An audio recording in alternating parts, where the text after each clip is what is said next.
I've never learned architecture. She says, learn it. So he sends, in Amazon, he sends 2 books, you know, the foundation of the architect. No, it's not a joke. Well, it's not on Amazon, but he sends for 2 books friends sent him, and he teaches himself architecture.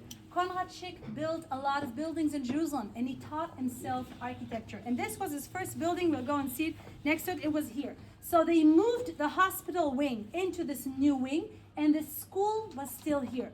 A few years later, in the middle of the 60s, Charlotte Pilz understands that the future of Jerusalem is not inside of the old city, because the old city is starting to get crowded. Okay?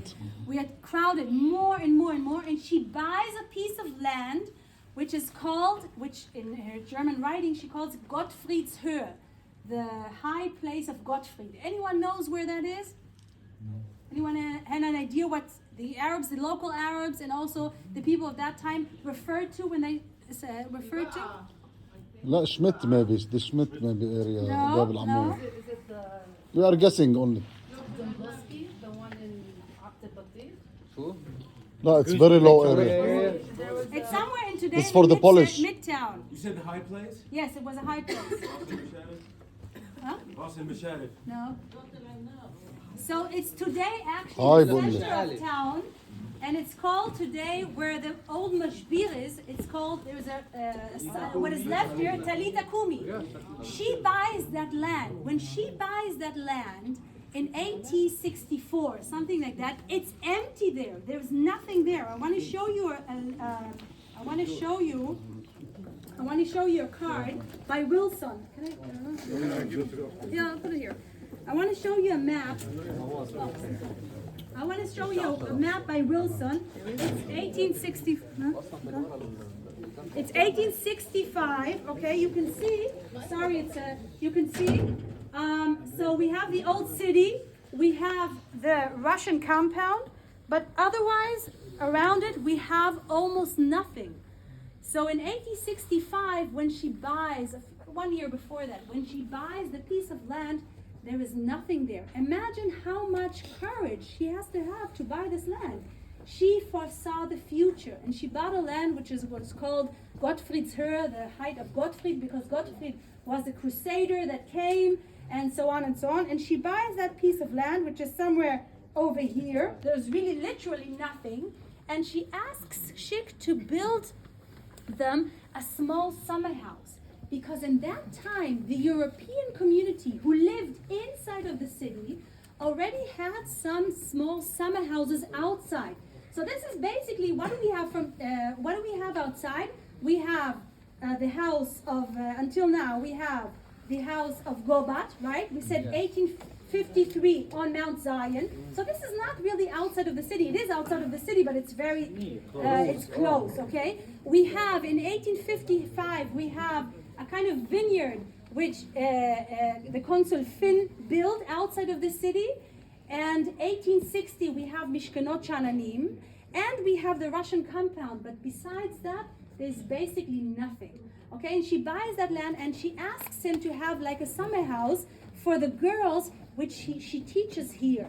Now, everyone tells her, are you crazy to sleep outside? What are you going to do? She says, don't worry. So in the summer, when it's really hot in the old city and the air is terrible and it's stinky and so on, they sleep outside in a small house. The teachers sleep in a small house, but the girls sleep in a tent. And they say that one time, but they had to have a garden in the night, right? Because you have to have a guard. Otherwise, you probably wouldn't survive the night. And one time there was a nurse, one of the teachers, she needed to go to the toilet, right? So she went behind the tent, and she went to the toilet. But when she came back, it was all dark. The guard was so afraid, he shot her in the leg. He shot her in the leg. Now, you couldn't take her to the old city. It was far. It was far to work at night.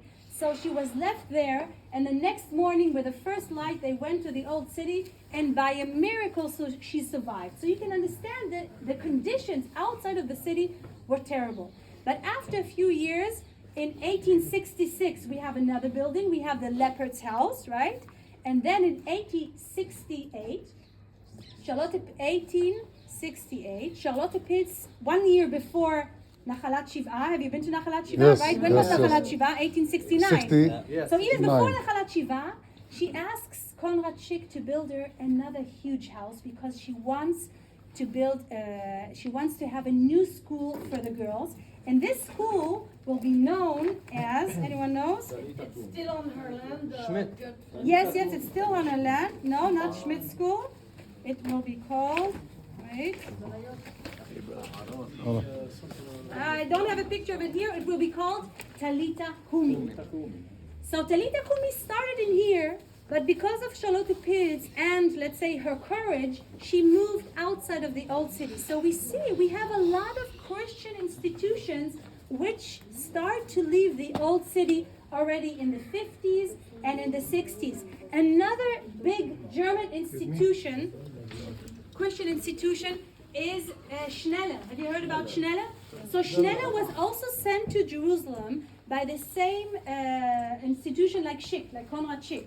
He was Schnelle, right. So he was a friend. Well, he wasn't really a friend. He was kind of a loner, like he did his own thing, but he was part of this community, and he opened a school for orphans, right?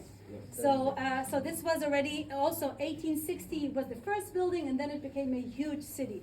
So you can see the first actually exiting of the city was not done by Jews. A lot of times it's told that it's done by Jews, but it was actually done by the Christian Protestants who started to build institutions. Now I want to show you the differences. The differences is that the first, let's say, exit of the Jews outside of the city were always, most of the time, were living neighborhoods. Why? Because they had a big problem of living. They had no space in the old city. So they built new neighborhoods. However, the Christian institution, most of the Christian institutions were either schools or hospitals. Later they also like to live in the old city, okay? In the 80s, everyone leaves. Everyone that can build something new outside of the city, but their major idea was institutions that helped the people who lived in Jerusalem. All of them started in the old city. We will see that also in the Russian compound and also in the French compound. All of them started in the old city, and as soon as security was allowed, they all moved out and built new institutions, which not only helped the people, but it also said, hey, I'm here, okay? I have a stake in this, yes?